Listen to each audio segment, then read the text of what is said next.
Donc, on va enchaîner avec la partie des charges déductibles et on va passer au traitement fiscal des amortissements et des provisions. Donc, un petit rappel de la notion de l'amortissement et de la provision. Comme vous avez vu dans le cours de la comptabilité, l'amortissement, c'est la constatation comptable de la diminution de la valeur d'un élément de l'actif résultant soit de l'usage, soit du temps, soit de changements techniques. Donc l'amortissement, c'est la constatation comptable de l'amoindrissement de la valeur d'un élément de l'actif immobilisé résultant soit de l'usage, de son utilisation, soit du temps, soit du changement technique. Et la provision, c'est la diminution de la valeur d'un actif non amortissable ou d'une charge non encore réalisée, mais que les événements en cours rendent probable. C'est-à-dire, on a des événements qui rendent la réalisation de la charge probable. Et on distingue généralement entre trois catégories de provisions. Les provisions pour dépréciation, les provisions pour risques et charges, et on a des provisions, on les appelle les provisions réglementées. Donc on va commencer par le traitement fiscal des amortissements. Pour que les dotations aux amortissements constituent des charges déductibles, un certain nombre de conditions doivent être respectées. Il faut que le bien en question est inscrit dans un compte de l'actif immobilisé.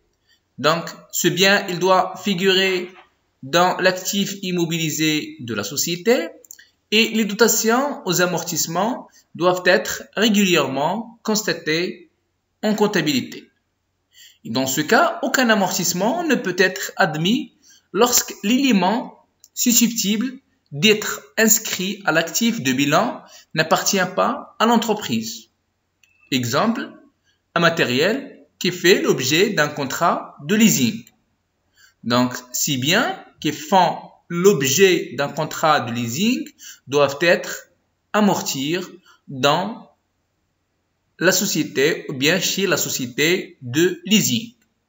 Et la société a le droit de constater ou bien de déduire les redevances liées à la location de ce matériel.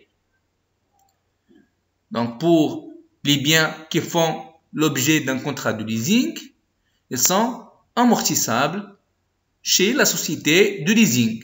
Et les redevances payées par la société vont constituer des charges déductibles pour la société.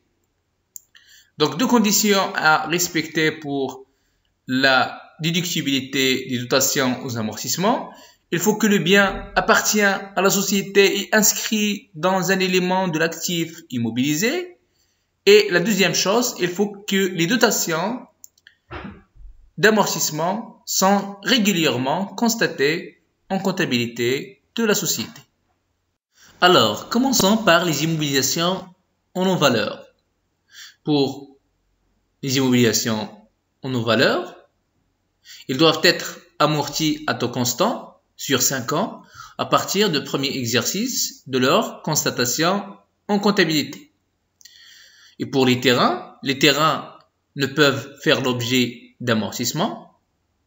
Les terrains ne se déprécient ni par le temps ni par l'usage, à l'exclusion des terrains d'exploitation, exemple des carrières, dont l'amortissement est autorisé.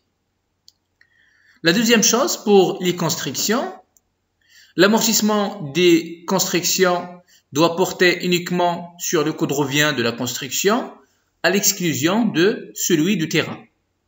Donc pour les constructions, il faut faire la distinction entre le coût de revient de la construction et celui de terrain. C'est-à-dire on calcule l'amortissement sur la partie de la construction. Et la partie où le montant de terrain est exclu de l'amortissement. Alors, pour les voitures de tourisme ou les véhicules de tourisme destinés pour le transport de personnes, il existe une limitation fiscale à la base amortissable, c'est-à-dire sur la base de calcul, bien sûr, la valeur du véhicule, qui ne doit pas être supérieure à 300 000 dirhams par véhicule, et au taux pratiqué, au taux d'amortissement, qui ne peut être inférieur à 20% par an. Donc, deux conditions à respecter. La base amortissable ne peut excéder le montant de 300 000 dirhams TTC et le taux d'amortissement doit être égal au moins à 20% par an. Donc, on va calculer l'annuité d'amortissement admise fiscalement sur la base des 300 000 dirhams TTC. Donc, 300 000 dirhams TTC parce que la TVA, il est non récupérable pour les voitures du tourisme. Donc, on va calculer le montant de l'amortissement sur la base de 300 000 dirhams TTC. Donc, 300 000 dirhams divisé par 5, ou bien 300 000 dirhams fois 20%, ça fait un montant de 60 000 dirhams. Donc, l'annuité d'amortissement est déductible dans la limite de 60 000 dirhams. Et la partie qui dépasse les 60 000 dirhams va constituer une charge à réintégrer. Un exemple, une société achète en 1er janvier 2019 une voiture de tourisme destinée à son directeur commercial pour ses déplacements personnels. Le prix d'achat de la voiture est de 300 000 dirhams hors taxe. Donc, on va transformer le montant de 300 000 dirhams en montant TTC. 300 000 dirhams fois 1,2, ça fait 360 000 dirhams. On va calculer la partie de l'amortissement constaté par la société, qui est de 360 000 dirhams divisé par 5, ça fait un montant de 72 000. Et la partie admise en déduction, calculée sur les 300 000 dirhams TTC, c'est 60 000 dirhams. Donc 300 000 dirhams divisé par 5, ça fait un montant de 60 000 dirhams. Et le montant ici, il est en hors taxe. On va le transformer en montant TTC. Donc 300, c'est la valeur, ici c'est la valeur d'acquisition de la voiture de tourisme. 300 000 dirhams fois 1,2, ça fait 360 000 dirhams. On va calculer l'annuité d'amortissement sur la base des 360 000 dirhams. 360 000 dirhams divisé par 5, ça fait un montant de 72 000. Donc, on a dépassé les 60 000 dirhams admises en déduction. Donc, on va réintégrer la partie qui dépasse les 60 000 dirhams. Donc, 72 000 moins 60 000, ça fait un montant de 12 000 à réintégrer. Donc, 12 000 va constituer une charge ou bien une partie à réintégrer pour le calcul de résultat fiscal de la société. Et on va passer au traitement fiscal des provisions. Comme nous avons déjà précisé que la provision est liée à une constatation comptable de la diminution de la valeur d'un actif non amortissable ou d'une charge non encore réalisée, mais que les événements en cours rendent probable. En matière de provision, on distingue entre trois catégories principales de provisions. Les provisions pour dépréciation, inscrites au niveau de l'actif, concernent les provisions pour dépréciation des immobilisations, pour dépréciation des créances, pour dépréciation des stocks, et on a les provisions pour risques et charges inscrites au niveau de passif, à savoir les provisions pour litiges, pour les amendes, les pénalités, provisions pour perte de change, provisions pour propre assureur, etc. Et on a des provisions réglementées. Donc sur le plan fiscal, la déductibilité des provisions est toujours liée à des événements réels, survenus au cours de l'exercice et qui rendent la charge ou la perte probable et d'un montant susceptible d'une évaluation approximative. Donc la déductibilité de la provision est liée à des événements réels survenus au cours de l'exercice et qui rend cette charge ou bien cette perte probable. Il faut évaluer cette provision ou bien ce risque d'une façon approximative. Donc en effet, pour que la provision soit déductible, elle doit répondre aux conditions suivantes. La provision doit être destinée à faire face soit à une dépréciation d'un élément de l'actif, soit à une perte ou à une charge déductible. Et elle doit se rattacher normalement à l'exercice d'exploitation. Pour une provision destinée à une charge non déductible, la provision constituée, elle est non déductible. C'est-à-dire, on n'a pas le droit, par exemple, de constituer sur le plan fiscal des provisions sur les amendes et les pénalités fiscales. Les amendes et les pénalités fiscales, ce sont des charges non déductibles. Donc, on n'a pas le droit de constituer des provisions sur les amendes et les pénalités fiscales. La deuxième condition, les pertes et charges doivent être nettement précisées quant à leur nature et à leur montant. Donc, il faut que la provision soit évaluée d'une façon approximative. La troisième condition, il faut constater la provision dans les écritures comptables de la société. Donc, il faut respecter donc ces conditions de forme pour que la provision soit déductible. Et on a des conditions particulières concernant les provisions pour créances douteuses et les provisions devenues sans objet.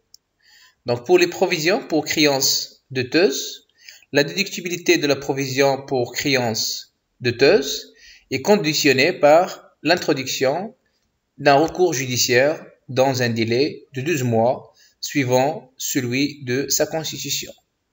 Donc, provision pour une créance douteuse concernant par exemple un client.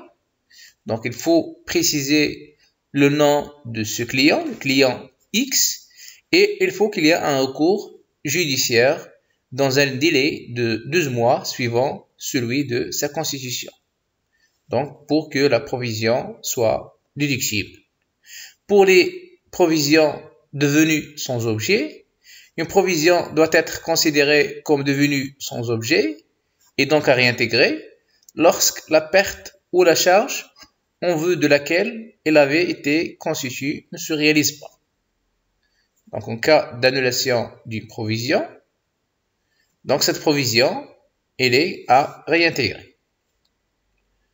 Donc pour la provision pour créance douteuse, il faut qu'il y ait un recours judiciaire de 12 mois suivant celui de la constitution de la provision. Et pour les provisions devenues sans objet, seront considérées comme des provisions à réintégrer. Et sont exclues de la déduction fiscale pour la détermination du résultat fiscal les dotations aux provisions suivantes.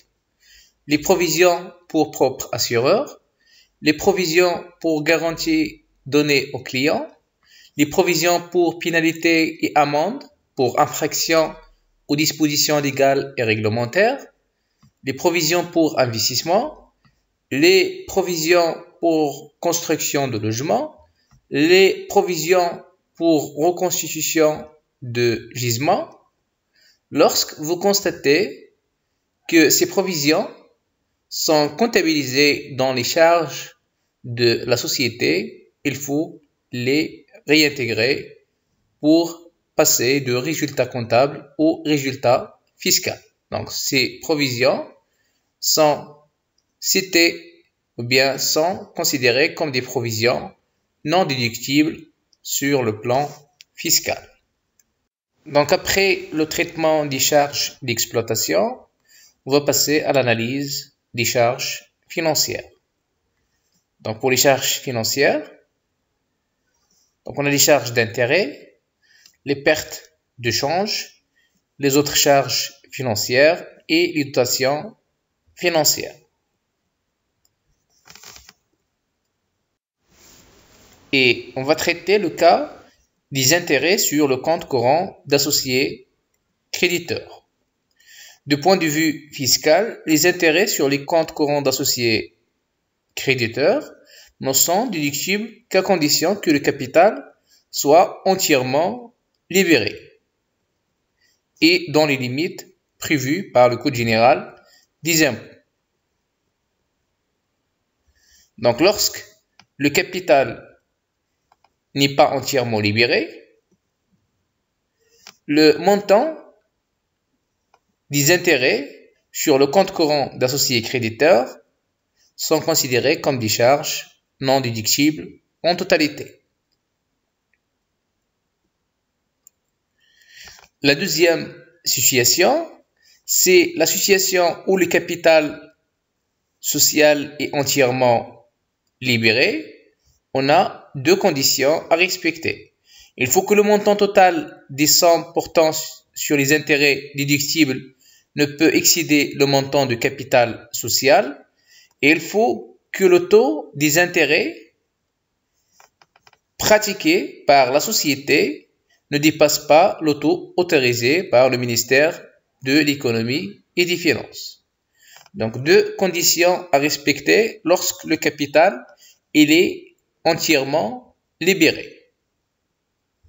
Donc, dans le cas où le capital n'est pas entièrement libéré, les intérêts calculés sur les comptes courants d'associés créditeurs ne sont pas déductibles en totalité. Et la deuxième situation, c'est la situation où le capital est entièrement libéré. Dans ce cas, il faut que le montant de compte courant d'associés créditeurs ne dépasse pas le montant du capital social et il faut que le taux pratiqué par la société pour le calcul des intérêts ne dépasse pas le taux autorisé par le ministère de l'économie et des finances. Dans le cas où il y a dépassement du capital, on va réintégrer la partie de dépassement de capital. Donc, les intérêts, ils sont déductibles dans la limite du capital social et dans la limite de taux autorisé par le ministère de l'économie et des finances. Donc, deux situations à distinguer. Donc, la première situation, c'est la situation où le capital n'est pas entièrement libéré. Dans ce cadre, le montant total des intérêts est à réintégrer. Donc, les intérêts calculés sont considérés comme des charges non déductibles. Et la deuxième situation, c'est la situation où le capital est entièrement libéré. Dans ce cadre, il faut vérifier les deux conditions. La condition dont le montant de compte courant ne dépasse pas le montant de capital social et le taux pratiqué par la société ne dépasse pas le taux autorisé par le ministère de l'économie et des finances. Sinon, on va réintégrer la partie de dépassement du capital et la partie de dépassement de taux autorisé. Un exemple sur les intérêts calculés sur les comptes courants d'associés créditeurs. Le capital social d'une société X est de 1 million de dirhams. La société a perçu des avances des associés de 400 000 dirhams le 1-1 de l'année N. D'autres avances effectuées par les associés le 1-7 de l'année N de 800 000 dirhams. Et le 1-10 de l'année N, on a un retrait de ces comptes courants d'associés créditeurs d'un montant de 300 000 dirhams. Le taux de rémunération des avances pratiquées par la société est de 6% et le taux autorisé par le ministère des Finances est de 3,25%. Donc ici, on va déterminer la partie des intérêts déductibles et la partie des intérêts à réintégrer. Dans la première situation, dans le cas où le capital n'est pas entièrement libéré, le montant total des intérêts calculé par la société est considéré comme une charge non déductible. Donc, dans la première situation, on va calculer le montant des intérêts à réintégrer. Donc, on a une avance, le 1-1 de l'année N.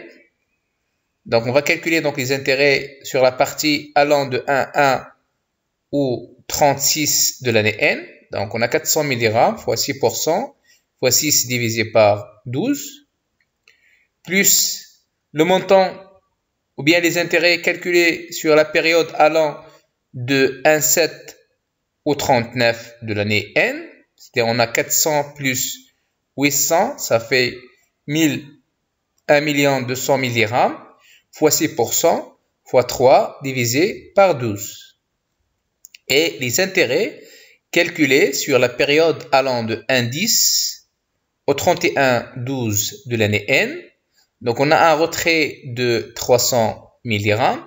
Donc, 1 200 000 dirhams moins 300 000 dirhams, ça fait un montant de 900 000 dirhams, fois 6%, fois 3 divisé par 12.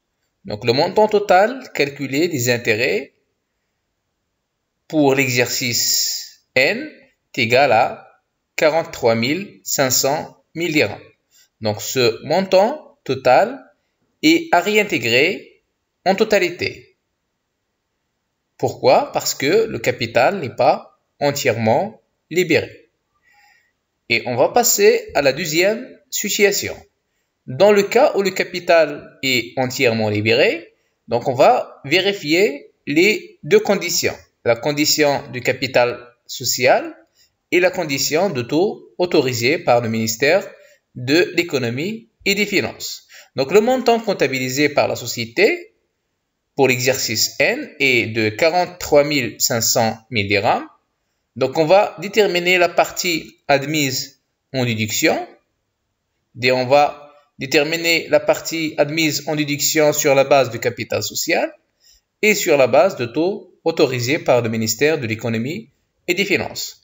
Donc pour la période allant de 1,1 au 36, donc on n'a pas dépassé le montant du capital social. Donc on a 400 000 dirhams, donc on va retenir donc les 400 000 dirhams en totalité. 400 000 dirhams fois 3,25. On a dépassé ici donc le taux de 6%, donc on va retenir le taux autorisé fois 3,25% fois 6 divisé par 12. On a une augmentation de compte courant d'associé de 800 000 dirhams. Donc on a dépassé le montant du capital social. Donc on est limité à 1 million de dirhams. Donc on va prendre 1 million de dirhams fois le taux autorisé fois 3,25 fois la période allant de 1,7 au 39 de l'année N, c'est-à-dire fois 3 divisé par 12, plus donc 900 000 dirhams donc, pour la période allant de 1,10 au 31,12, plus 900 000 dirhams, donc on va prendre le montant en totalité. Ici, on n'a pas dépassé le montant de 1 million de dirhams, fois le taux autorisé, fois 3,25, fois 3 divisé par 12. Donc, ce qui est égal à un montant de 21 870. Donc, la partie admise en déduction est égale à 21 870. Et le montant à réintégrer, c'est la différence entre le montant comptabilisé de 43 500 moins le montant autorisé, ou bien la partie admise en déduction qui est égale à 21 870. Donc, ça fait un montant de 21 630 à réintégrer. Donc, ici, on a distingué entre la situation où le capital n'est pas entièrement libéré. Dans ce cas, on va réintégrer le montant total des intérêts comptabilisés par la société. Dans la deuxième situation, on va réintégrer la différence entre le montant comptabilisé et la partie admise en déduction. Donc, la différence ici entre le montant comptabilisé qui est de 43 500 et la partie admise en déduction qui est de 21 870, c'est égal à un montant de 21 630 à réintégrer. Donc, il faut vérifier donc ces conditions pour que les intérêts sur les comptes courants d'associés créditeurs seront déductibles.